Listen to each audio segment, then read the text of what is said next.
હવે જોઈએ સમાચાર વિગતવાર. ઝઘડિયા જીઆઈડીસીમાં 10 વર્ષીય બાળકી પર ફાંસી દુષ્કર્મ આચરનાર નરાધમને ફાંસીની સજા અંકલેશ્વર કોર્ટે ફટકારી હતી.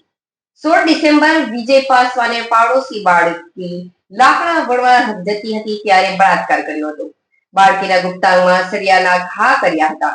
10 વર્ષની બાળકીનું અપહરણ, ફાંસી, બળાત્કાર અને ઘાતકી હત્યાના કેસમાં બળાત્કારીને ફાંસીની સજા ફટકારાઈ હતી. 72 દિવસમાં કોર્ટે આરોપી વિજય પાસવાનની ફાંસીની સજા ફટકારી હતી. દિલ્હી નિર્ભયા કેસ જેવો જ કેસ ગત 16 ડિસેમ્બરના રોજ ઝઘડિયા જીઆઈડીસીમાં બની હતી.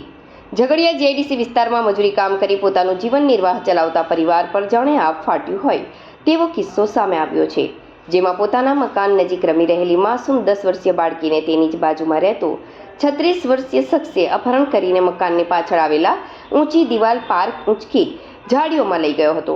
ત્યાં આ નરાધમે 10 વર્ષીય બાળકીને માર મારીને તેની સાથે દુષ્કર્મ આચર્યું હતું.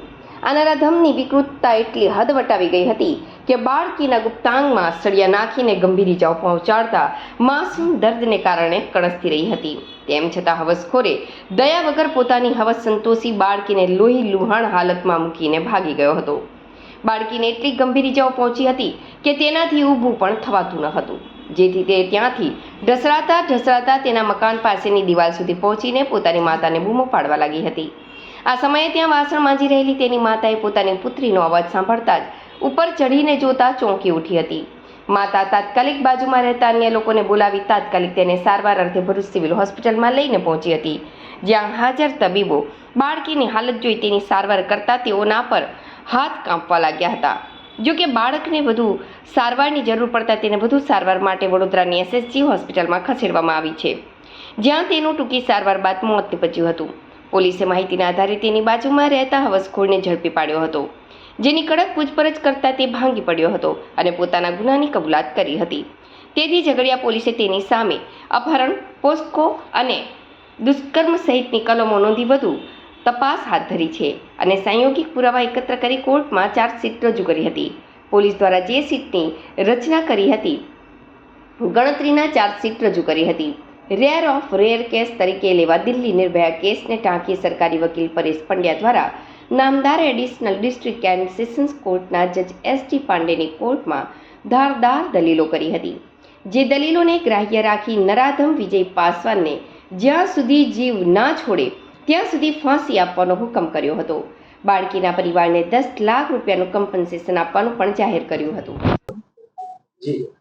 16/12/2024 જયારે આ ઝઘડિયા જીઆઈડીસીમાં ગુનો બન્યો ત્યારે આપણા પોલીસ અધિક્ષક એસપી સાહેબશ્રીએ જાહેરાત કરેલી કે આ કેસમાં સ્પેશિયલ ટીમનું ગઠન કરવામાં આવશે.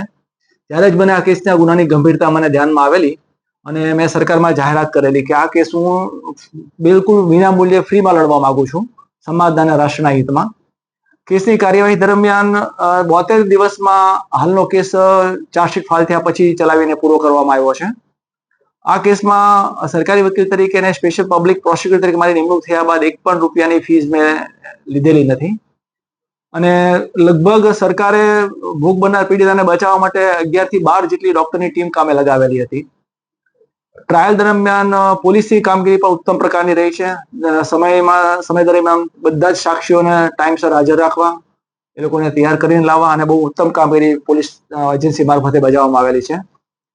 પીએમ કરનાર ડોક્ટરે જુબાનીમાં એ હકીકત જણાવેલી કે ટોટલ 30 ઈજાઓ ભોગ બનનારના પીડિતાના શરીર પર જોવા મળેલી અને એમની જુબાનીમાં એવો પણ પુરાવો રેકોર્ડ પર આવેલો હતો કે પ્રાઇવેટ પાર્ટ ઉપર પણ બ્રુટલ રીતે સળિયો મારવામાં આવેલો હતો અને આ ઈજાઓ બળાત્કાર દરમિયાન કે પહેલા અને કર્યા પછી કરવામાં આવેલી હતી અને ખૂબ જ ગંભીર બાબત હતી. ને આ કેસમાં રેરેસ્ટ ઓફ ધ રેર કેસની કેટેગરીમાં લાવવા માટે દિલ્હીના નિર્ભયા કાંડના ચુકાદાને પણ ટાંકવામાં આવેલો સરકાર તરફે અને એવી પણ દલીલો કરવામાં આવી કે આરોપીનો ગુનો ભલે ગુનાહિત ઇતિહાસ નથી કે કઠોર ગુનેગાર નથી, પણ એને જે રીતે ગુનાને અંજામ આપ્યો છે તે જોતા અમાનવી કૃત્ય છે.